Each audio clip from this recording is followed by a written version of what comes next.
The History of the Black Legion, 13th Black Crusade, Chapter 4. When the Cregan gates fell, the defence of Cadia depended on the Kazakin. Throughout the battle, Creed had kept 3 Kazakin regiments in reserve for just such a desperate moment. Now he sent them to hold the line. Lay's guns flared, and the ruined Cregan barbican vanished beneath the acrid discharge of cannon shells. The vanguard of the Hounds of Abaddon disappeared, torn apart by the largest single volley ever seen on Cadia Secundus. Yet the Hounds were undeterred by their losses. In fact, the slaughter fueled their fervour. The survivors struck the massed line of bayonets like a red wind, clawing at the armoured wall without regard for their own lives. Ocanthos led them, each swipe of his claws sending a squad into Khorne's bloody embrace. With every enemy that fell, the demon prince felt the blood god's blessings grow. His armour-fused flesh thickened, becoming harder than adamantium. As blood slicked across his wounds, they scabbed and closed. To Ocanthos, the massed ranks of Kazakin were not a foe to be bested, but a feast, an offering to the true god of bloodshed. The Kazakin fought on beneath the ruins of Kazakraf's gates, but they were not alone. Creed's barked orders echoed from vox-casters set across the fortress walls, sending more men into the meat grinder at the gates. Conscripts of the 201st Cadian Regiment fought and died alongside the grizzled veterans of the 9th Cadian. Regiments from Mordia and Vostroya entered the fray, fighting for a world not their own, as was often the duty of the Astra Militarum. But numbers alone could not win against the Hound's demon-spawned might. Worse, Ocanthos had reinforcements of his own. Slavering demons emerged from the pooling blood, springing forth to further slick the stones.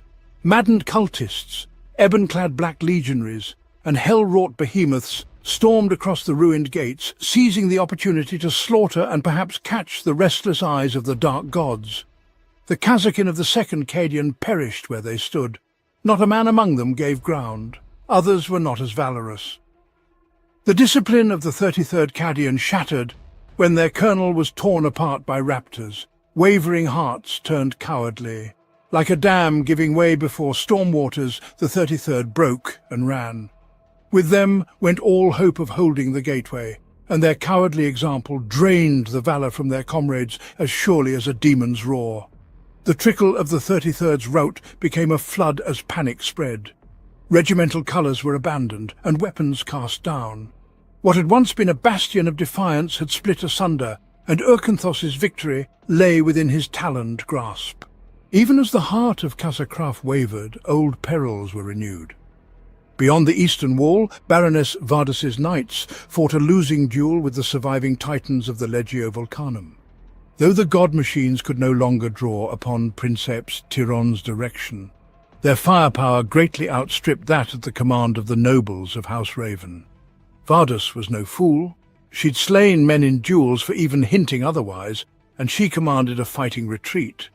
Thus far, it had served her well, costing her only 4 brother nobles in exchange for 1 traitor Reaver destroyed and another crippled.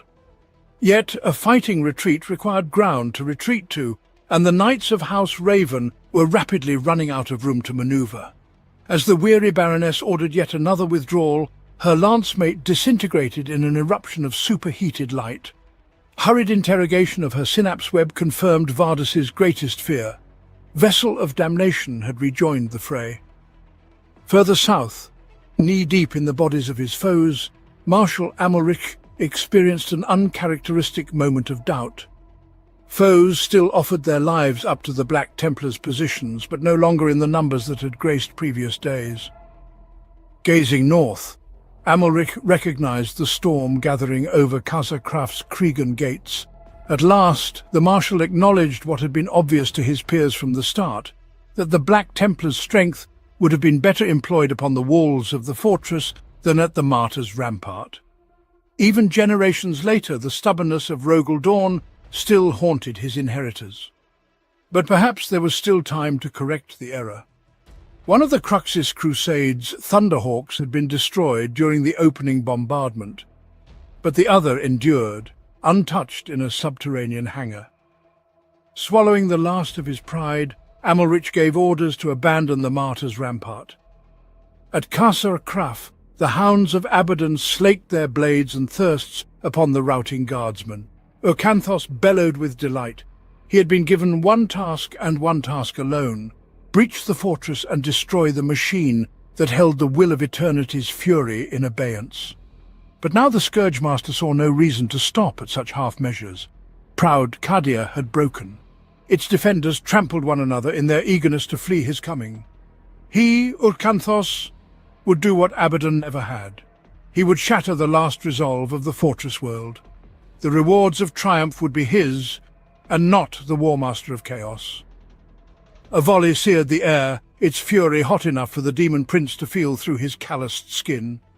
Where moments before there had been only a fleeing rabble, now the hounds of Abaddon faced a manned Aegis line, formed bayonets, and the unwavering ranks of the Cadian 8th Regiment. "Cadia stands!" The lone voice, as resolute as the stones of Casa Kraf, pierced through the chaos of battle. Soon others joined in, and the once desperate ranks thickened around their standards. "Cadia stands!" The third chorus was lost amidst the defiant roar of battle cannons and the dying screams of demons. Renewed defiance spread across the muster field as the soldiers of the Astra Militarum rediscovered their shattered courage. At the epicenter, Jaron Kell held aloft the colours of the Cadian 8th. At his side, with an implacable expression hiding the doubt in his heart, Lord Castellan Ursarkar E. Creed bellowed once more, "Cadia stands!" Ocanthos's overconfident assault broke against the breakwater of the Cadian 8th. The hounds of Abaddon bore the brunt, torn to shreds by the roiling cannon fire. Raptors took to the air, seeking to pluck Creed from his command, as they had the colonel of the 33rd. Vox amplifiers wailing, they tore into Creed's platoon, but where the 33rd had broken and fled, the veterans of the 8th closed ranks. Scores perished before a bayonet pierced the final Raptor's primary heart, but Creed was not among them. Kell's sleeve was crimson with blood, little of it his own, and at his feet lay the Raptor who had come closest to killing his beloved general. The battle for the muster field stalled, both sides with numbers unbound to hurl into the fray, yet neither gaining ground. But the advantage finally returned to the defenders, for Creed fought like a man whose hour had come. He never once drew his pistol or blade. Instead, he wielded his soldiers as his weapon, striking hard at any weakness and retreating when overwhelmed. Hundreds, thousands of lives he spent in those desperate hours, never carelessly. He bought time with the blood of his shock forces, not in the hope of reinforcements, for Creed had long abandoned such fantasies, but because every moment of defiance was now a priceless prize, a wound to Abaddon's pride. Cadia stood, it was true, but only because Creed stood with it. Around the fortress, Creed's allies lent what aid they could. Corahale's dwindled 4th Company fought beside the Iron Wolves in the Musterfield's eastern extent, each saving the other on many occasions. The Astartes of other chapters, their battle brothers lost to the Cadian Wars, set aside rivalries, forming a single demi-company of every colour and hue. The sisters of our martyred lady marshalled before the command bastion, their holy flames the bane of many a demon, their righteous presence instilling fresh valour in the conscripts of the 111th Cadian, deployed immediately before them. But the greatest triumph in that hour belonged to Marshal Amalrich's Black Templars. Their Thunderhawk, hulls smouldering and crippled engines belching smoke, ploughed into the muster field, disgorging the vengeful warriors of the Crux's crusade into the heart of the heretical foe. Each blow struck by a son of dawn that day was one of penance as much as fury, and all the mightier for it. Ocanthos's dreams of glorious victory withered in the face of that defiance, and his thoughts turned back to his orders. Destroy the null array, and every drop of the defenders' valour would be for naught, burned away by the unstoppable energies of the Blackstone fortress. Gathering the remnants of the hounds of Abaddon, Ocanthos carved a path for the command bastion and the prize within. Creed marked the demon prince's assault, but could do little to counter it, for it coincided with the arrival of a new threat. An armoured column, the traitor Baneblade Vicanthus at its head, ground its way over the dead and dying at the Cregan gates. The thunder crack of demolisher cannons echoed around the crumbling bastions. Creed's leading ranks disintegrated under the bombardment. Voxes crackled, sergeants bellowed orders, and the defenders' fire shifted to engage Vicanthrus. The White Shield conscripts of the 111th were little match for Urkanthos's retinue of damned, but they held the line to the last. Yet even when they were overcome, the Demon Prince's path remained blocked, this time by the ardent battle sisters of our martyred lady. Urkanthos hurled himself into the sisters' ranks, exulting at each drop of martyr's blood that flecked his claws. Bolt of fire pattered off his carapace, and even the incandescent fury of multi-melters was but a dull warmth on his skin. Behind him came his last remaining hounds. Of a dark brethren once numbering in the hundreds, now only a score remained. Lacking their master's protections, the Chaos Space Marines died hard, but die they did. It mattered not. Their purpose had only ever been to bring their master to his target. Before the last black heart stilled, Urkanthos reached the command bastion's Egressium gate. But one last obstacle remained. A prayer on their lips, the sisters Genevieve and Eleanor led a host of seraphim to bar Urkanthos's path. Bellowing with laughter, the demon prince struck his assailants from the air, dashing their bodies to the ground as one might scatter a swarm of insects. Pain flared in Urkanthos's mutated chest. Again, Genevieve struck, her blessed blade blazing with light as it clove the beast's cursed flesh. Urkanthos staggered, talons raised to shield against the canoness's strike. An exultant Genevieve pursued, blade flashing, but in her zeal, the canoness was deceived. The demon prince was not cowed, but waiting for an opportunity. As Genevieve struck again, Urkanthos ripped the blade from her grip and closed a taloned hand around her throat. Seeing her sister's danger, Eleanor lunged at the beast, her frenzied flurry hacking deep into his armoured skin, almost severing a tattered wing. It was not enough. Genevieve's spine splintered under her captor's unholy strength, her last act to headbutt the brute between his burning eyes. Letting out a desolate cry, Eleanor lunged with all her strength, the point of her sword lodging beside Urkanthos's black heart. The demon prince bellowed and smote her, lifeless, to the ground. Then he stalked away, the power sword still trapped within his flesh.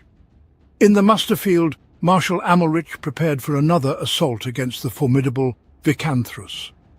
A previous attempt had already failed, repelled by the enfilading fire of the Baneblade's Havoc escorts. As Vicanthrus's turret swung to target the Aegis lines of the Cadian 8th, the Black Templars readied themselves for another attempt. The turret of Vicanthrus locked into position but didn't fire. The super-heavy tank seemed to freeze, like a great metal beast in confusion. Then, at an unseen command, its weapons blazed to life, not at the Black Templars of the Cruxis Crusade, nor at the Cadian 8th, but at its own allies. The warriors of the Black Legion had no chance. Vicanthrus's sponson-mounted weapons shredded the Havocs who had previously protected it from Amalrich's fury. The turret swung to a new target, heavy shells tearing apart an Alpha Legion Predator spearhead as if their hulls were made of glass. For a moment, neither side understood the sudden betrayal.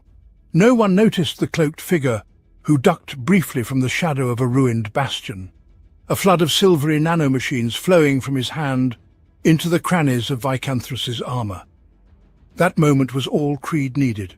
At his command, the heart of the 8th Regiment marched toward the breached command bastion. The scene of slaughtered White Shields and Battle Sisters told a grim tale, foreboding ill for those who had fought so valiantly for Cadia.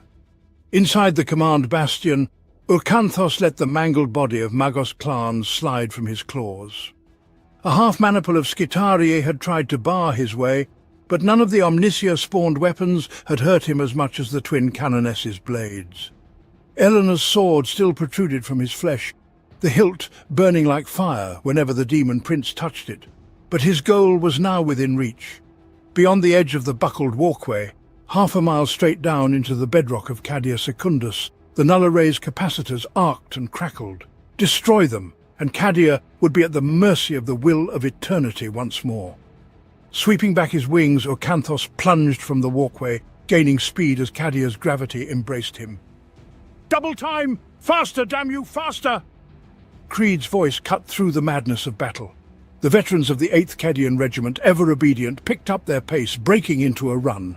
Creed clung to the hope that they could still catch the demonic monstrosity before it undid all their efforts. Hospitallers parted before Creed's command platoon, their faces tight with grim determination. The Order of the Virgin Martyr fought valiantly so as not to disgrace itself, but suffered huge losses in dead and wounded.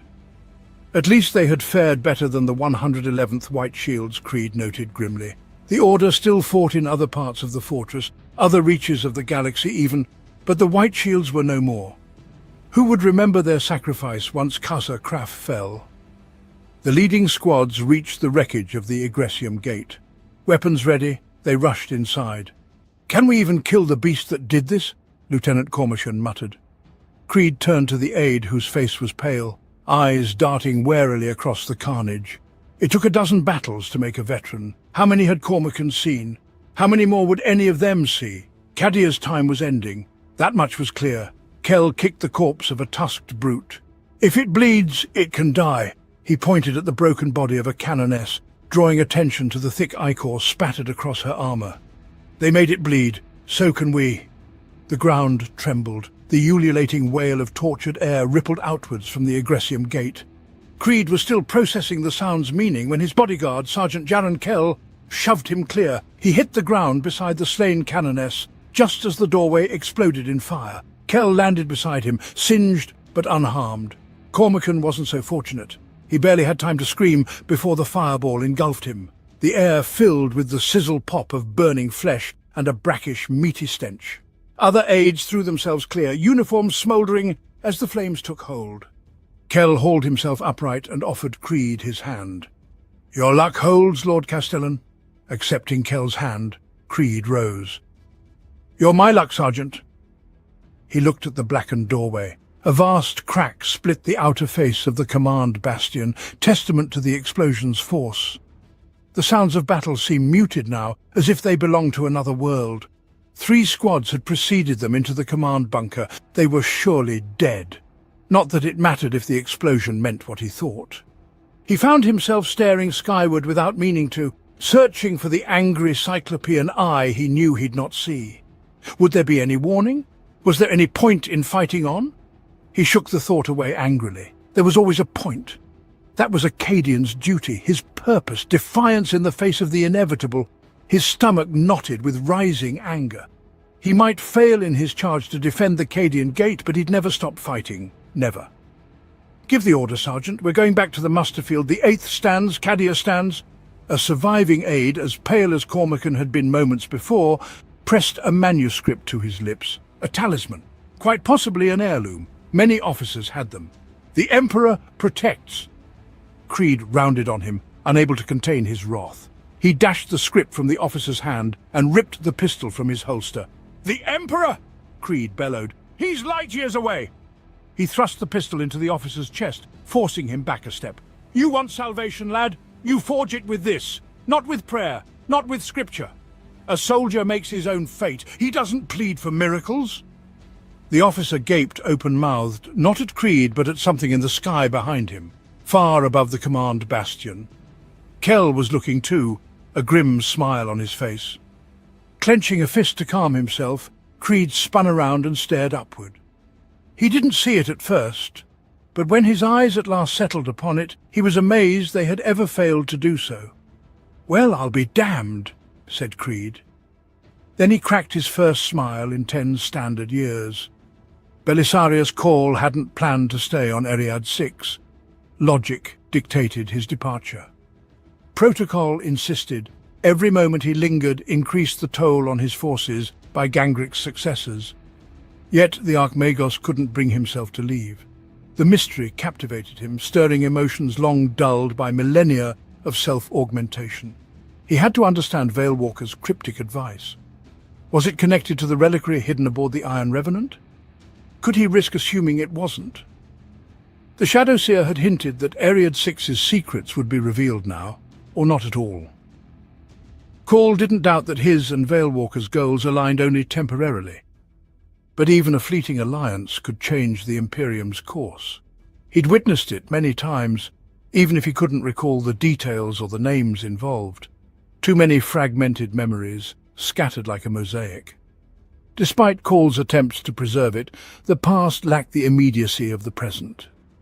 So Cawl continued digging, even as the defences of his compound eroded under Eriad 6's radstorms and the relentless greenskin attacks. Each ruddy dawn brought new assaults on the perimeter. Each night saw bastions abandoned as Skitarii retreated to secondary lines. Still, Call dug, pushing the borers to their limits in his quest for knowledge. As he predicted, each new level unearthed brought greater understanding. The fragments grew larger, the distortions less severe. One piece confirmed the Archmagos' growing suspicions. The artifacts of Eriad 6 predated not only humanity, but most life in the galaxy. The techniques of forging, the absence of visible circuitry, all pointed to an origin in the galaxy's darkest times. Perhaps from the Old Ones themselves, or the Necrontyr. Call's obsession spanned all 37 solar hours of the Eriadan day. The deeper he dug into the planet's crust, the more urgent his search became.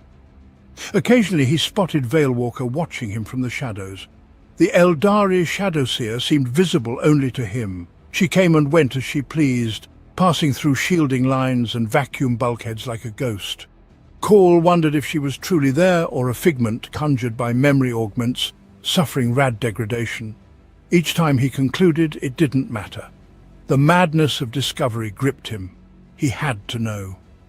By the 5th solar day, the Skitarii had fallen back to their inner perimeter. The Orcs had suffered horrendous losses, but that only made them more determined. The compound had become a challenge, promising a worthy fight on a lifeless world. Projections showed that a sustained greenskin assault would overrun the compound. Frustration crowding his secondary lobes, Call finally issued the order to withdraw. Of course, that was when the breakthrough occurred. As the colossal tunneling machines settled into their final excavation patterns, one breached the roof of a vast natural cavern. The weakened rock beneath its treads gave way, and the borer plunged into darkness. Its warning signals were severed by the final impact with the stalagmite-strewn cavern floor.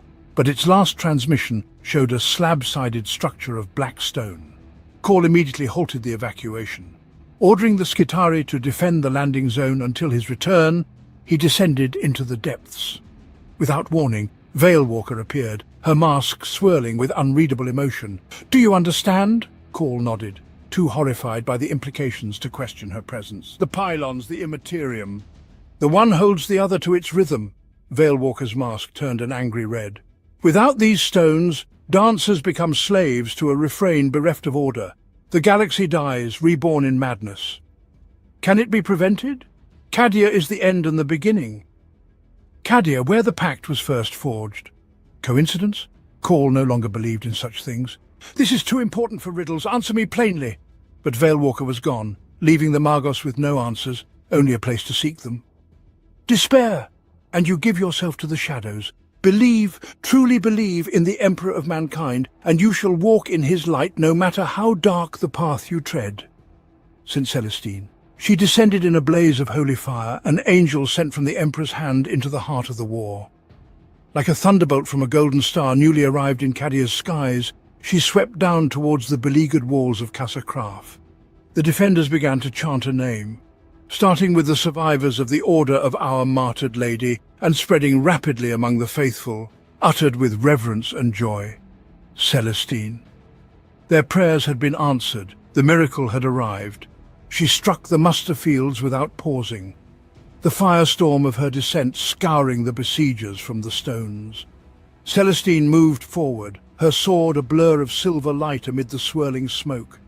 Demons fled before her, seared from existence by her blazing blade, a stark contrast to their unfathomable darkness. Strength returned to weary limbs. Defenders who had abandoned all hope found new resolve in their despair. The Emperor was with them still. Why else would he have sent his living saint to lead them to victory? United, they rose for one last effort, their hearts free of fear. Even Creed, overwhelmed with emotion, forgot the looming threat of the Blackstone fortress in orbit and fought alongside his men.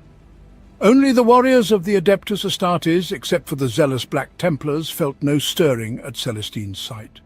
Their faith lay in brotherhood and duty to long-dead Primarchs. But if the Adeptus Ministorum's homilies could deliver victory, they accepted it. For one glorious moment, the attackers' ranks faltered. The Bane-blade Vicanthus, still battling the nanomachines within its systems, was swarmed by the zealous tide of humanity. Cultists scattered, their apostate dreams shattered by the living saint's arrival. Then, the Black Legion met the Defenders' renewed fury with their own blasphemous resolve. Despite their resurgence, the Defenders' counterattack stalled. But Celestine had brought more than just faith to Kazakraf. Plasma drives roared in the darkness, landing gears crunched onto plascrete, and the discordant notes of battle hymns echoed along the walls. Beyond faith and hope, the Defenders needed reinforcements, and Celestine had provided them. Celestine had found them in the warp. Their transport's plasma drives nearly dead from a traitor's act, its Jella fields failing. 5 companies of the Order of Our Martyred Lady thought lost some 1400 years. Her light had served as a beacon through the Empyrean, guiding the wounded vessel to intersect with another craft and binding the two until they emerged into real space. Now they came forth as her fiery sword, seeking vengeance for an eternity adrift in the immaterium. With their arrival, the battle shifted once again, this time in the Defenders' favour. Orcanthos stumbled through the Egressium gate, his wings scattering the ashes of what had once been men. The cursed machine holding back the Blackstone Fortress's wrath was no more. The despoiler's will had been done. Cadia awaited its doom, and Orcanthos had no intention of perishing with it. It was time to depart and claim his reward. "Die, abomination!" A guardsman charged headlong at the demon prince, bayonet lowered. Orcanthos eviscerated the mortal with a single savage swipe, licking the blood from his talons before letting the body fall upon the remains of the black-clad prayer witches who had tried to bar his entry. Slaughter still raged across the muster field, the tempo and scent of it somehow different. Orcanthos longed to join it, though doing so risked annihilation under the Blackstone's gaze. With a swoop of wings she landed before Orcanthos, her armor glittering in the golden light of her halo. At last, the demon prince recognized the altered stench. The battlefield reeked of her faith, her certainty. "The corpse bride," he growled. The angel raised her sword, its point steady as a rock. "Your hour is done, beast." Orcanthos laughed, a sound like rough thunder. "It has only just begun. You are nothing but the echo of a false god. I will break you and set your skull upon Khorne's throne." Agony racked the demon prince, a white heat searing the veins of his chest. Through slitted eyes he saw the corpse bride watching him, unmoving. The pain passed, leaving Orcanthos feeling stronger. Another trial endured. "I am the Scourge Master of the Black Fleet, the right hand of the despoiler. You cannot match me alone." Orcanthos pressed a taloned hand to the site of the fading agony. Something was wrong. The prayer witch's sword had gone from his flesh. He spun around. 2 prayer witches stared back, their faces alive with light, their golden armor radiant as the sun. Orcanthos, who never forgot those he slew, knew their faces, the twins he'd killed at the threshold. His seething ichor dripped from the leftmost's blade, the blade recently trapped in his flesh. Uncertainty trickled into the demon prince's soul. "I am not alone," said Celestine, "and your hour is done." With a roar, Orcanthos swept back his wings and pounced. Beyond the eastern wall, Baroness Vardus had seen the fire in the skies, but knew nothing of its meaning. She knew only that her attempt to blunt the Legio Vulcanum's fury had failed. Too many of her lance-mates were dead.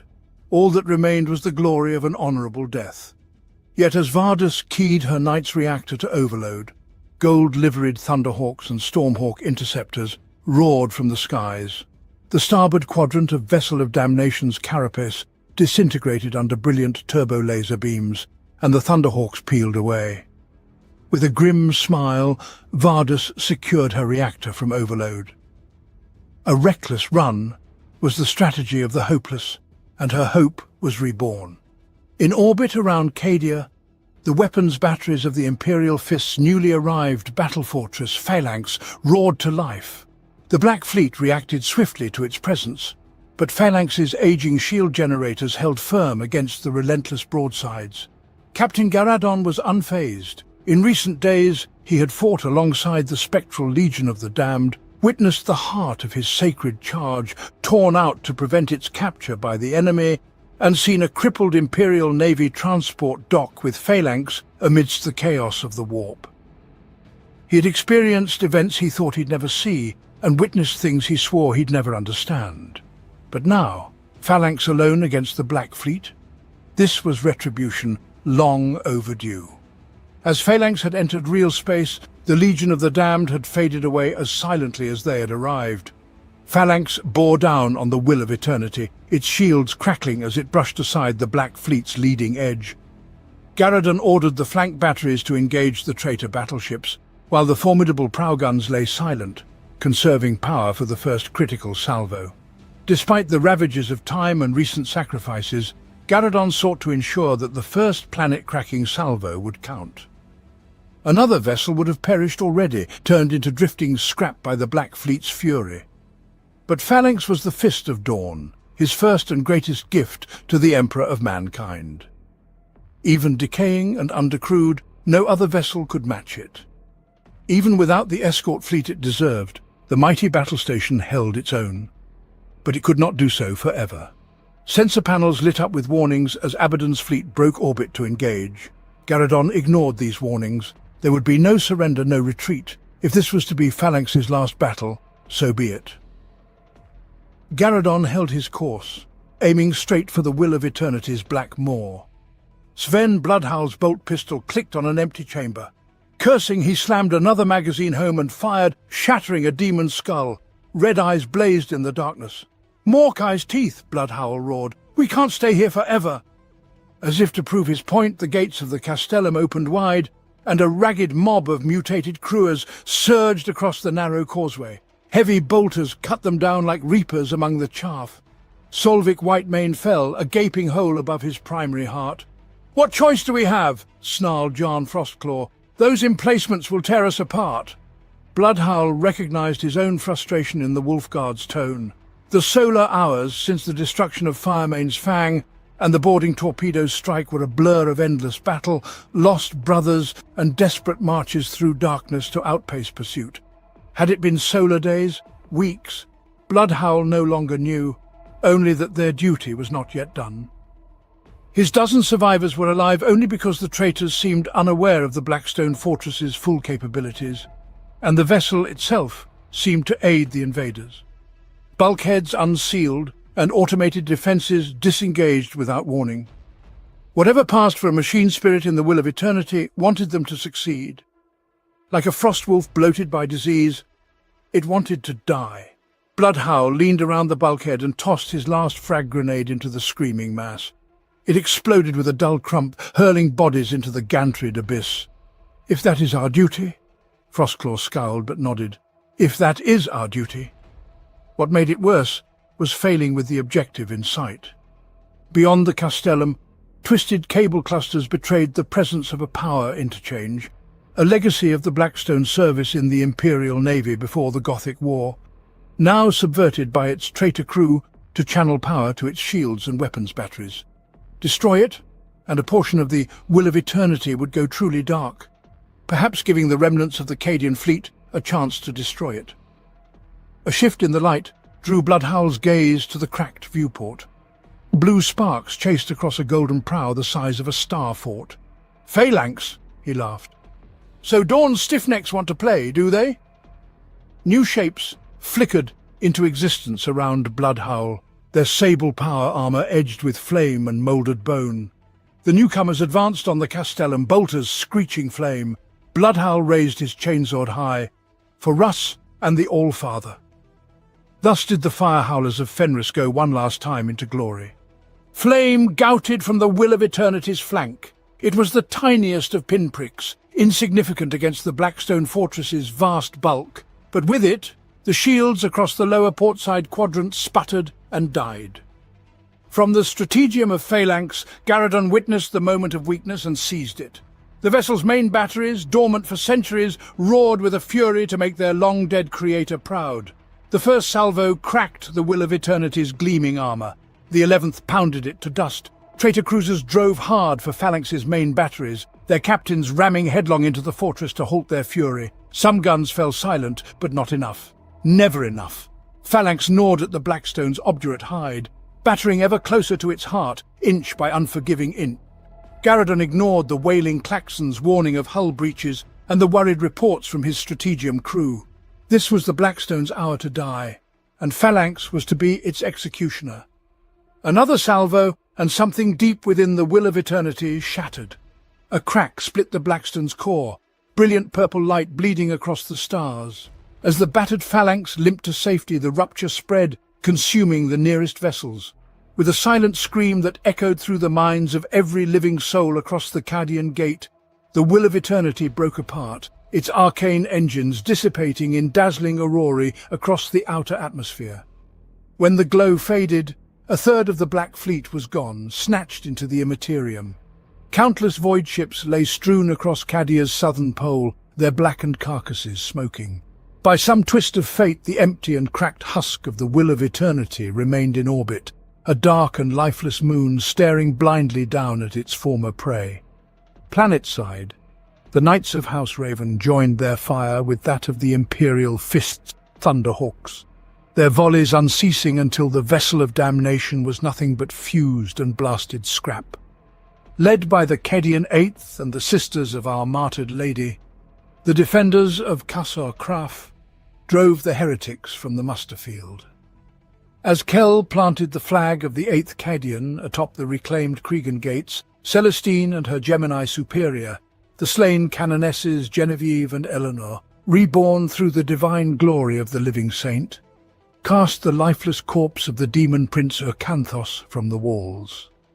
Whether it was this, or the coruscating flare of purple light in the heavens that broke the will of the traitor horde, it broke all the same. Harried by the Iron Wolves and Baroness Vardus's knights, the besiegers fled south. Cultists and heretics, their apostasy spent, threw down their arms and begged for forgiveness, but the only mercy they found was that of holy Prometheum. Thousands died, but as many escaped. Despite Phalanx's victory in the heavens, air superiority remained with the despoilers' forces. Chaos dropships swarmed the skies, gathering the scattered warbands for a new assault. In the shattered remains of Casar Kraf, Creed drew fresh plans. He knew this was no victory. At best, it was survival. Cadia held its breath. Far above Cadia's surface, the vengeful spirit's iron-bound viewport offered an excellent view of failure. The blue-white gem of Cadia hung suspended against the sea of stars, sullied, defiant, whole. Not so the shattered hull of the will of eternity. The once mighty Blackstone fortress was now a trail of debris stretching for leagues. The double hull had fragmented into 3 substantial shards, the smallest of which was still 4 times the mass of the vengeful spirit itself. All else was dust, or had been drawn into the warp by the same cataclysm that had consumed so much of the Black Fleet. Prosus Gale, the will of eternity's captain, had survived that disaster where thousands had not. He would yet live for Terran centuries more before death was allowed to claim him, each moment of agony in the vengeful spirit's dungeons amplified 1,000-fold by technicians of the most exquisite pain. Acanthos has failed. Abaddon did not turn to address the warlords assembled at his command. Let the servants wait upon the whim of the master. Instead, he watched the dropships and transports swarming like insects, mustering the forces for the next assault. Hated Phalanx had withdrawn beyond the equator, running like a wounded cur from the fury of a blooded pack. Surprise had been the antiquated battle fortress's chief weapon, and it was now spent. At last, Abaddon turned to regard his lieutenants. Zaraphiston, Zagthon, Skyrak, Corda, all with gazes carefully averted lest the Scourgemaster's failure prove infectious. Glory and downfall. 2 sides of the same blade and one that cut indiscriminately. Who would be the first to risk the one for the other? Zagthon, perhaps. His rivalry with the banished demon prince was as well known as that between their chosen divine patrons. Skyrak was too cautious. Corda too focused on reclaiming his place in the Emperor's children. Zaraphiston had probably cast the auguries and already knew how the coming days would unfold. His silence likely sprang from threat as much as fear. Yegethmor would have spoken by now, eager to prove his worth, desperate to snatch scraps from the table. But Yegethmor was long dead. It mattered not. They mattered not. The decision was already made. Too often the vengeful spirit had borne witness to failure. It would do so no longer. Lord Abaddon. Zagthon stepped forward as the despoiler had known he would. Grant me the burden of the next onslaught, and I shall lay the broken bodies of your enemies before your throne." "No." The word reverberated around the chamber, inviting discord. None came. "For 10,000 years this world has defied me. No more." Abaddon ripped Draken Yen from its scabbard. The demons within the blade cackled at his rage, their faces twisting mirthfully at the prospect of slaughter. "Gather your warriors! I will see Cadia unmade, and its armies broken for all time." Zaraphiston leered, his manner as ever that of one who knew the answers to questions unvoiced. "And if not?" Abaddon stabbed the demon's hood into the rusted deck and set it quivering at his feet. "Then I will be dust, and you will fight like dogs for my throne. But one way or another, this ends." As dawn broke the next morning, Promethean flames leapt hungrily towards the stars. The defenders of Kraf, lacking both the manpower and time to bury their dead, honoured them in the only way they could, with cleansing flame. At times the wind shifted, carrying with it the thunder of battle from the south, where Baroness Vardas's knights obliterated the traitors abandoned by the Black Fleet. The pyres burned for 2 solar days and nights, fueled by whatever could be spared, preserving the honoured dead from the corruption of the dark gods and the defilement of their living thralls. These final rites had come at Celestine's insistence, and Creed had yielded, not out of necessity, nor even out of respect. The Lord Castellan of Cadia sought solely to keep his soldiers' minds and bodies occupied. Activity, fruitful or otherwise, was always the best way to buttress failing morale. They'd realized the grim truth soon enough, a truth Creed had embraced even before Celestine had hurled Ocanthos's corpse from the top of the wall.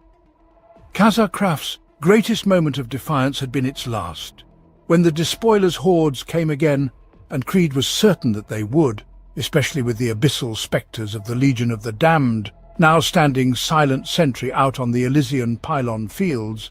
The defiance of Cadia would continue elsewhere, if it continued at all. Thus Creed left the living saint to her ministrations amidst the flames, grateful for whatever resolve she awoke, and entertained unthinkable notions of retreat. The arrival of Phalanx offered a new opportunity.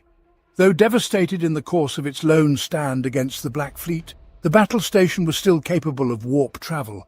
It could carry a vast portion of the forces stranded on Cadia to safety. A voice in Creed's head urged him to remain, to fight on. But the more he dwelt upon the matter, the more Creed came to wonder if that voice spoke with the forked tongue of pride rather than duty.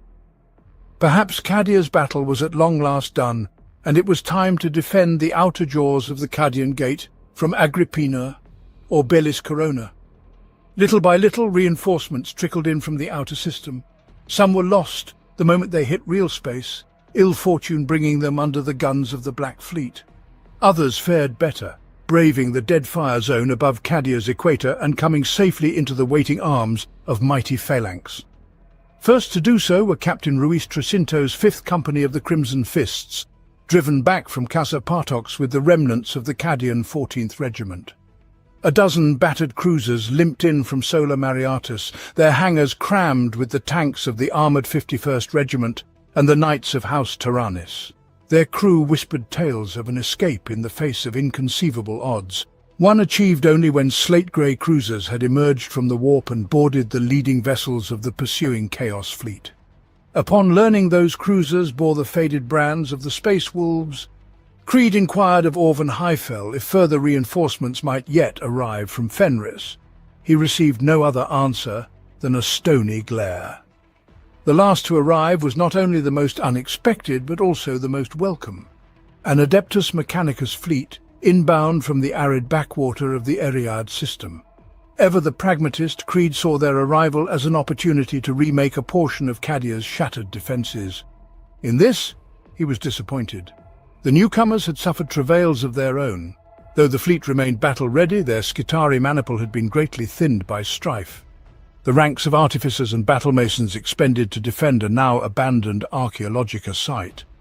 Worse, the fleet's commander, the Archmagos Belisarius Call, intoned a warning that Creed was initially loath to believe, for it meant that the danger to the Imperium, indeed to the galaxy as a whole, was far greater than any yet knew. In a council of war held within the remains of Casa Craft's command bastion, Call laid out the scope of his discoveries on Eriad. Few understood the detail of his theories. The Archmagos constantly slipped into and out of the buzzing Bin Harik cant of the Omnicia, and even those parts of the explanation rendered in High Gothic dealt in subjects so arcane that Call might as well not have shared them at all. Yet the singular, awful truth was plain enough. For long eons, the Cadian pylons and others like them had held the galaxy together. Without them, the tides of the Immaterium would consume all. Abaddon had spent 10,000 standard years obliterating the pylon fields, weakening the stitches holding reality together. None present wanted to believe Call's words, but the clarion of truth has a sound peculiar to itself. Moreover, the theory made new sense of so much: the rising darkness of the passing millennia, the ever-increasing prevalence of warp storms, the Despoiler's constant obsession with assaulting Cadia, Abaddon's Black Crusades, so long dismissed as failures, if one's greatly to the Imperium's cost, had been the product of strategy more layered than any had believed. Concephalus, Arkrith, Cromarch, the Gothic War. For millennia, they had been viewed as causes in and of themselves. Now they were revealed as camouflage for Abaddon's true agenda, one envisioned by an immortal's eye in the prosecution of a war without end. Call did not speak of everything he knew or guessed. Veilwalker's cryptic missives remained his secret, but he assured all that hope was not lost, that the pylons contained the key to Abaddon's defeat as well as his victory. This last was merely a projection, the first guess the Archmagos had entertained in many centuries, if not the first lie offered to allies unversed in the logical precepts of the Omnicia. And yet Call told himself his words contained a kernel of truth. The pylons were tools, and it was one of the founding precepts of the Adeptus Mechanicus that the difference between tools and weapons existed only in narrow minds. To hear Call speak of it, there was no way to know how many pylons had already fallen or how close to the tipping point the galaxy had come. Yet one thing was clear to Creed: retreat from Cadia was no longer an option. Abaddon would be denied his prize today, as he had in millennia past. All that remained was to determine how that impossible goal was to be achieved. And swiftly, before the quiescent Black Fleet awoke to new fury. The first move occurred in the skies. Phalanx's abused plasma drives hauled the battle fortress southward across the equator, attaining geostationary orbit over the pylon fields of Cadia Secundus. Every eye upon the bridge scoured the astral auspexes and sensor banks for the Black Fleet's attempt to counter the move. No such retaliation came. Phalanx had taught Abaddon's captains caution, if not respect. It seemed none amongst them had any stomach for mutually assured destruction that day. With the skies secured from the threat of bombardment, Creed devised a new defense. Trenchworks and aegis lines were established across the Elysian pylon fields. The catacombs below, initially meant as a final line of defense, became the sprawling heart of a makeshift fortress. Above ground, massed Cadian ranks stood ready alongside the Sisters of Our Martyred Lady. Below, Call's adepts laboured under the watchful eyes of their Skitarii protectors. The dwindling forces of the Adeptus Astartes, now reinforced by the Crimson Fist's 5th Company, and the remnants of Garadon's depleted command, formed a single strike force under Master Korahael. Only the Iron Wolves chose a different path, patrolling the Elysian perimeter on their own. Korahael resented their decision, attributing it to the ancient rivalry between the sons of Lemon Russ and those of Lion. But Garadon was unsure. He had fought alongside the Wolves of Fenris many times, and had never known any as withdrawn as the Iron Wolves. That night, when distant howls echoed across Elysian, a chill ran through Garadon, though he did not know why. The wind howled around the crumbled spires as Hyfel approached, each step heavier than the last. No, it wasn't just the wind. The wolf priest waited silently at the door. Sundered by the Black Fleet's initial bombardment, the bastion was worthless as a redoubt, but it would still serve as a cage. How many? Highfell asked softly. Harkon twitched his lip, making the tips of his plaited moustache dance. 3 more? Highfell kept his expression neutral with effort. The curse of the Wulfen had followed them ever since Migdal. It would consume them all, given time. He turned to Harkon, his face an unreadable mask. Keep them bound. When battle comes, they will do their part. As will we all.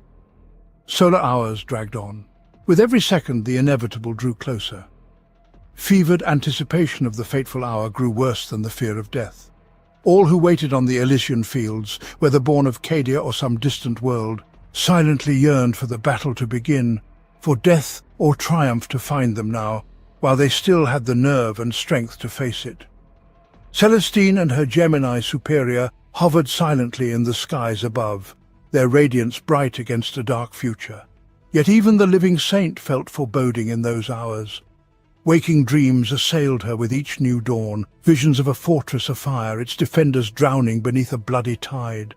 Her wings damaged in those dreams, Celestine could not outrun that flood. Each time she tried, its waters claimed her. And yet each time there was a presence beyond the tide, a warrior's silhouette, familiar and yet not, trapped beyond a wall of ice strewn with the Black Legion's dead. Each dawn, Celestine blinked the vision away. Knowledge would come in its own time. Until then, the Emperor would guide her, as he always had. She was his hand. Amidst the roots of the pylons, Belisarius Cawl wrestled with secrets denied to mankind for countless millennia. Fusion welders assailed the faceless stone, blazing silently for untold solar hours as they sought samples for analysis. Cawl sent servitor probes into smooth-edged breaches in the pylon's flanks, deploying every functional tech scryer he had salvaged from the abandoned compound at Eriad 6. Nothing bore fruit. The black skin resisted all attempts to breach it. Contact was lost with each servitor precisely 6 solar seconds after it vanished into the depths, and the scryers found nothing that was not already on record. All Cawl knew for certain was that the pylon's low-level energy resonance, quantified by generations long dead, was growing in amplitude. Indeed, several of the pylons showed signs of fatigue, as if their silent exertions were as damaging to the structures themselves as to the squalling currents of the immaterium. Cawl hypothesized that as one pylon field was destroyed, the burden intensified upon those that remained. When one field ceased to function, those on distant worlds automatically adapted. Was Cadia the last? The Archmagos had no way of knowing, but decided it was only logical to assume that it was. Still, the pylons refused to yield their secrets, until a cloaked figure made its presence known. With his thoughts thus directed, the Archmagos at last grasped the elegance of the pylon's construction, of technologies whose simplest function far outstripped the dreams of his long-dead mentors. Though the details remained as far beyond him as his explanation of the pylon's function was beyond his allies on the surface, Cawl at last grasped the shape of the Maker's intent. Imagination ignited by the possibilities, Cawl began his labours anew. Meanwhile, in the silent void above Cadia's southern pole, dormant hangars stirred to life, and the first dropships blazed into an outer atmosphere choked with the debris of failed conquest. The Battle of Elysian was about to begin. Cawl disengaged his primary consciousness from the scryer's data screen and stared upward. The inscrutable bulk of the Cadian pylon stood like a shadow against the cavern wall, defiant, mocking. Had he merely traded one world of obdurate secrets for another? Days of toil and not even a scintilla of progress? Had Veilwalker deceived him, or had he deceived himself, read more meaning into her words than had truly been there? Was it all a grand distraction, diverting his attention while she stole the reliquary? Cawl felt his rebreather quicken. He could not imagine why she would do such a thing, but what caused it as Xenos truly need for malice? A familiar sensation crept across his sensory filaments. He was not alone. It seemed Cadia had more in common with Eriad 6 than he had expected. "I predicted your arrival before now, Veilwalker." Cawl turned, servo crawlers scuttling beneath him. The intruder was not the Eldarish shadow seer. Green eyes blazed from beneath a hood of metallic scale. The power core of a burnished staff glinted. "I mean you no harm." The figure tilted his head to one side. "Are those the correct words? I find that no matter which I use, no one ever believes them." He paused. "Wait, What did you call me? Secondary circuits meshed, retrieving ancient data. A Necron. A soulless embodiment of the motive force, a blasphemy against the Omnissiah. Call's arc scourge slithered to life, energy crackling across its coils. You are an abomination? The Necron set his staff aside. Thief normally suffices. I prefer honoured guest. But abomination or thief, you and I have common cause. Call willed the arc scourge's tendrils to war mode, already anticipating the joy of dissection. Logic dictates otherwise. Then you don't seek to understand the nature of this matrix? The Arcscourge grew still at Call's wordless command. This was unexpected, or was it the abomination's trick to preserve its mockery of existence? You comprehend its secrets? I was there when they were first erected, or perhaps I wasn't. You, of all people, should understand that memory is a fickle thing. Call allowed an angry hiss to rattle through his rebreather. We share no commonality. Perhaps. I went to the fires of biotransference in chains. You, I think, have gladly sliced away your humanity piece by piece. The Necron stepped closer, eyes blazing. But neither of us desires to see this galaxy ripped asunder by the Imperial ones. Destroy me if you wish. I will simply awaken elsewhere. Nothing will change. For me, for you, for this world. Call remained silent, probabilities warping and reforming with fresh data. First, an Eldari had set him on this path. Now a Necron offered to guide his steps.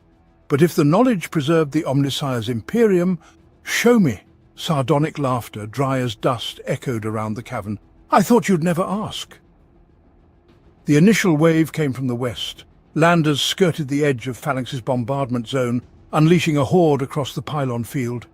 These were souls from 100 worlds, liberated from the false Emperor's worship, their desires ignited by blasphemous chants and hollow promises, until they roared like a furnace.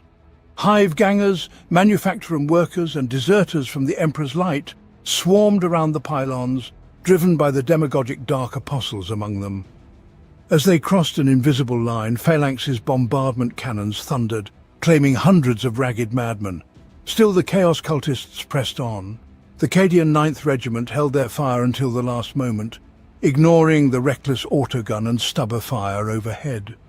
Each man recalled the shame of the Cregan Gates, where they had fled alongside the Cadian 33rd Regiment.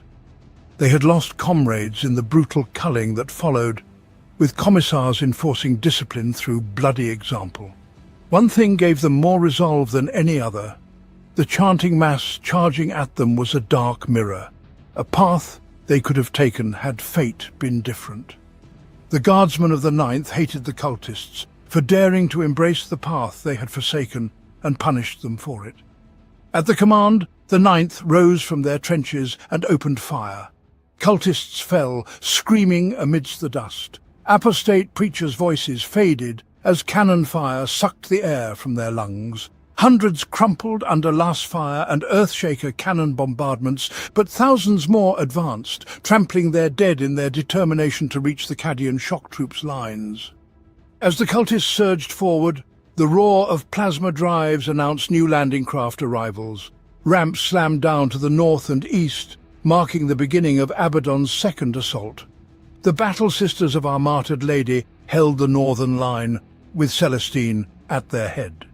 They faced flame-belching demon engines with steadfast bolter fire and the choral bellow of their exorcists. Seraphim sisterhoods darted through the maze of pylons, hunting warpsmiths before their dark ministrations could revive sundered war machines. To the east, Baroness Vardas's knights supported the Cadian 185th Regiment's tanks, meeting the battle-scarred titans of the Legio Vulcanum and the Crimson Slaughter's massed tanks with a fury that shook the world's roots. But it was in the south, where the Cadian 8th and 21st Regiments held the line, that Abaddon's true assault struck. Amidst the ruins of ancient pylons, the Black Legion advanced through Phalanx's bombardments, shrieking ruin. They came in an armoured column 2 miles wide and twice as deep, with Chaos Space Marine biker outriders on their flanks and banners that had once challenged Terra's defences snapping in the slipstream. Shells fell like black rain, littering the southern approach with twisted wrecks. Helldrakes screeched overhead, strafing volleys shredding makeshift artillery positions. The hydras of the 8th Cadian engaged the demon craft, but it was an unending flock. Mortal might could only disperse it, not destroy it. With his allies beset on all sides and no orbital support save Phalanx's bombardments, Corahile divided his Adeptus Astartes strike force. Amalric's Black Templars and Garadon's Imperial Fists reinforced the southern lines, while the Crimson Fists and Corahile's own Dark Angel's 4th Company lent their might to the north. Of the Iron Wolves, there were no confirmed sightings, though the 8th Spotters noted the thickest wrecks of the Black Legion column lay near a ruined bastion southwest of the trench lines. Hours passed. Abaddon's warbands closed around the pylon fields like a gauntleted fist, squeezing Creed's command. In the south, the Black Legion abandoned their battered transports and hurled themselves at the 8th Cadian, their guttural battle cries chilling to the bone. In the east, Baroness Vardus met an honourable end, her crippled knight dealing the death blow to the Traitoriva Titan, Furioso Rex, before reactor containment failed. Her death spurred her lancemates to redouble their efforts. None in House Raven's history perished more valiantly. Without the knight's heavy armament, the Cadian 185th Regiment's colonel ordered a fighting retreat, forgetting there was no ground left to yield. The eastern lines would have fallen but for Corahile's 4th Company and Tracinto's 5th. Screaming from golden thunderhawks, they reached the breached trench lines just as Sevastus Cranon led his crimson-armoured traitors in a final assault. As the Crimson Fist's veteran devastators duelled with the surviving Titans, Steadfast Angel and Fallen Saber clashed amidst House Raven's charred remnants, bitter history fueling every blow. At Casa Craf, the Cadian 9th Regiment had fled. At the Elysian Fields, they died by the hundreds without faltering, their coward zeal for redemption matching the madness of their foes. Yet their line of bayonets shrank inwards, overwhelmed. Seeing the danger, Creed ordered new reserves into the west, but the enemy were too many. Though the 75th and 403rd Cadian Regiment's banners reached the western trenches before they were overrun, the 9th was beyond salvation. In death, they had earned redemption. Day turned into night and then into day once more, each fleeting solar hour witnessing martyrdoms by the score. No demon engine laid a warped claw on the northern trench lines, for the Sisters of Our Martyred Lady met them on the open plain beyond. The light of battle was upon them, the Emperor's will coursing through their veins. The Battle Sisters paid a bloody price for their resolve, but they felt neither pain nor loss, for Celestine's presence was both a balm and a spur to holy madness. In the east, Ruiz Tracinto perished on the chain fist of Baranox the Blood-Haunted, only to be avenged by Corahile's relic sword. In the south, the colonel of the 21st Cadian, driven mad by demonic voices since Casa Craf's fall, seized a voxcaster and ordered a retreat. He perished before he could repeat the command, the Emperor's mercy delivered from Commissar Strang's smoking bolt pistol, but the damage was done. The 21st, already on the brink, wavered. Creed strove to rally them, his voice booming across the vox grid as it had so many times before. But now the Lord Castellan himself came under assault. Abaddon had vowed to crush Cadia's last resistance himself, and now he came to fulfill that promise. He did not enter the battle alone. The bringers of despair, their trophy racks laden with the heads of Cadian officers, teleported into the heart of Creed's command sky shield. Dozens perished in mere moments, torn apart by the fury of the Black Legion's elite. Only Creed survived, shoved aboard a Valkyrie by Jaren Kell, the Colour Sergeant's final act of loyalty and a lifetime of unwavering service to his friend and commander. A bolt shell struck Jaren Kell's knee, shattering flesh and bone. He fell, agony clawing at his mind. Still he found the strength to push Creed aboard the waiting assault carrier. "Go, go!" he shouted. The Valkyrie's pilot needed no further urging. Engines roaring, the craft sped skyward, carrying the Lord Castellan of Cadia to safety, or whatever semblance of it remained on the Elysian fields. Only then did Kell allow himself to feel the pain. Bracing the foot of the 8th Cadian's standard against the ground, he fell to his remaining knee. His vision blurred. Dark shapes loomed over him, monstrous silhouettes outlined in blood-spattered gold. A black gauntlet closed around Kell's throat, lifting him like a broken doll. Coal-black eyes stared from a pale face. The despoiler. Kell felt no fear. He was already dead. What more could Abaddon the traitor do to him? Only faith mattered now. Faith and honor. Such dedication to so unworthy a cause, the despoiler rumbled. Pitiful. With his last strength, Kell spat a gob of bloody phlegm at his captor. Cadia stands... Abaddon snorted, his lip curling in disdain. I don't think so. The last sound Jaron Kell ever heard was the crack of his own spine shattering. With the 8th Cadian's command scattered or slain, and the 21st in full retreat, the southern front collapsed. Dark praises on their lips, Abaddon's chosen, overran the few remaining trenches held by the 21st Cadian and rampaged east across the Elysian fields. Amalrich and Garradon planted their banners firmly in the Black Legion's path. A ceramite wall of black and gold to serve as a breakwater against the tide. Had valour alone been the measure of victory, the Elysian fields would have been won that day, but the Sons of Dawn were too few, and the Black Legion many. Their redoubt became an island swallowed by a sea of madness, and the traitors swept on. The artillery companies of the 185th Cadian Regiment perished first, overwhelmed from ground they thought secure. As the black tide consumed the 185th's command squadrons, the battle-worn brothers of the Crimson Fist's 5th Company counterattacked, their bolters reaping vengeance for their fallen captain. Robbed of his stalwart allies, Corahale rallied the last of his Dark Angels in the shadow of a towering pylon. As the Crimson Slaughter howled fresh battle cries, the Sons of Caliban prepared to sell their lives dearly. In the west, the 75th and 403rd Cadian regiments defended a rampart of dead. The wall of charred and bloody flesh grew taller with each onslaught, a treacherous, gore-slicked mass that claimed as many lives as the defenders' volleys, yet still the Chaos cultists came on. As yet another assault ended in sodden ruin, the tone of the cultists' chant altered. Hellfire flared across the points of rusted icons, dark prayers billowed with the smoke, and the first demons clawed their way onto the Elysian fields.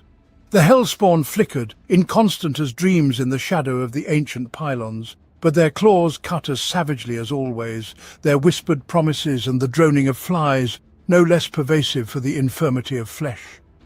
Warpfire scoured the bloody rampart, lissom demonettes danced into the breaches, and the western front crumbled.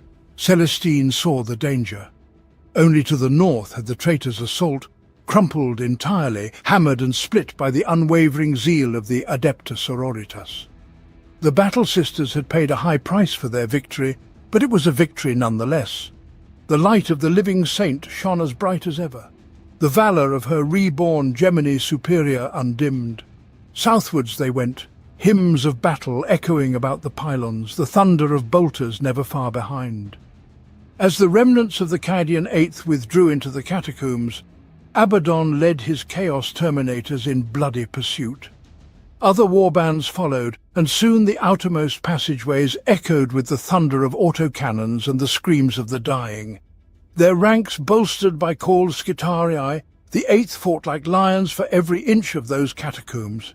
Each blast door became a choke point, where sacrifice bought precious moments, each crossroads a corpse-strewn redoubt. Creed fought with the rearguard, leading by example wherever he could.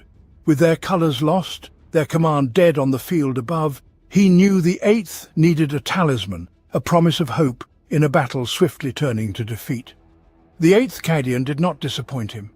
They had been named the Lord Castellan's own for a reason. They would have followed Creed into the fires of a demon world had he led them there, and with every defiant curse, every rearguard sacrificed to the despoiler's onset, they proved themselves worthy of their beloved general. Deeper still, in the catacomb network, Archmagos Call laboured on. Following Trazyn's direction, he focused his efforts on the pylon that served as the command node for the Elysian fields.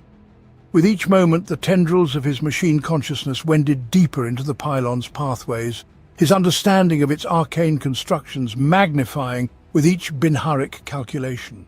At last he comprehended the full scope and purpose of the pylon fields, the elegance of a design millennia beyond the advances of the Adeptus Mechanicus. Trazyn the Infinite watched from the shadows, careful not to provoke the Cataphron breachers tasked with his obliteration should he attempt betrayal. He still didn't know himself if he intended one. The possibilities offered by the immediate future were too tempting, yet too finely balanced. Had he come as thief or savior? Did he even know how to make the choice?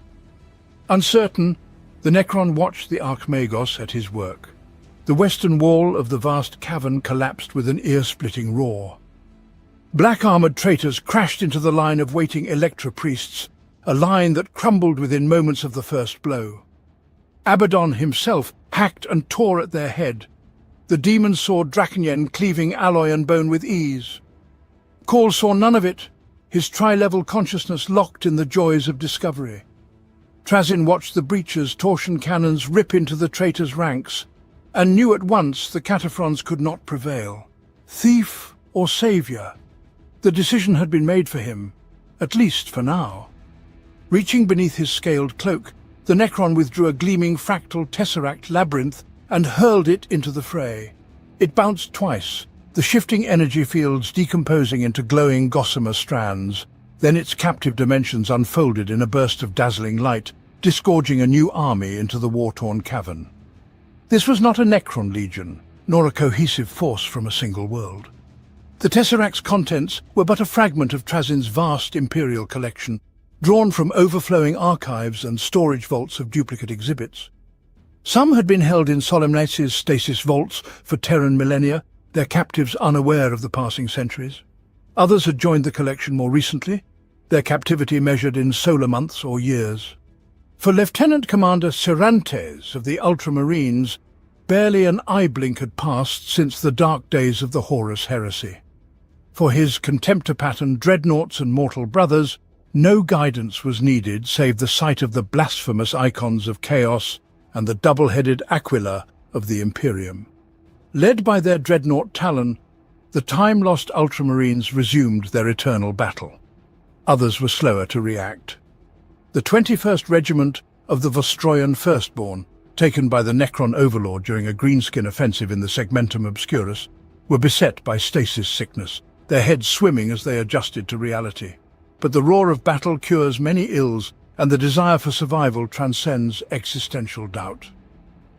Orders rang out, and the shaken Vostroyans joined the fray alongside snipers from long-dead Tanith, salamanders thought lost during the Clovian disaster.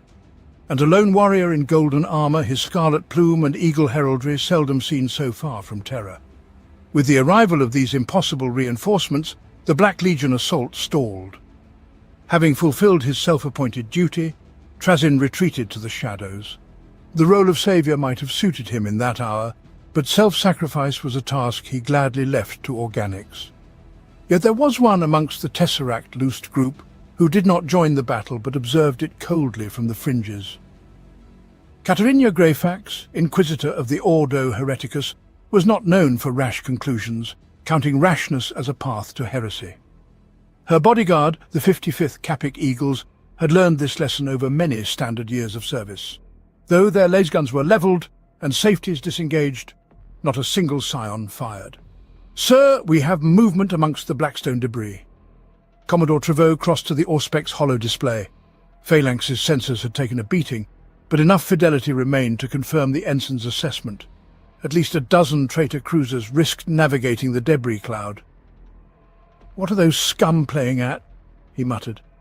The question was rhetorical. Whatever the Black Fleet sought in the ruins of the fortress, it was Trevaux's duty to ensure they didn't find it. "Helm, get us underway. Set heading for the near edge of the debris cloud. Comms relay a request to our Mechanicus allies to cover our abaft starboard engagement zone. The shield generators are still down, and we've dead sensors all across that quadrant." The deck trembled as Phalanx got underway. Trevaux glanced again at the display for any response from the Black Fleet. None came. Was it a trap? The communications officer looked up from his station. "Mechanicus Fleet confirms request." On the holo display, the rust-red fleet swung onto new headings. Only the Arch Mechanicus remained on station, well beyond weapons range. Trevaux knew he'd received no explanation as to why, and silently thanked the adepts of Mars for lending him any vessels at all.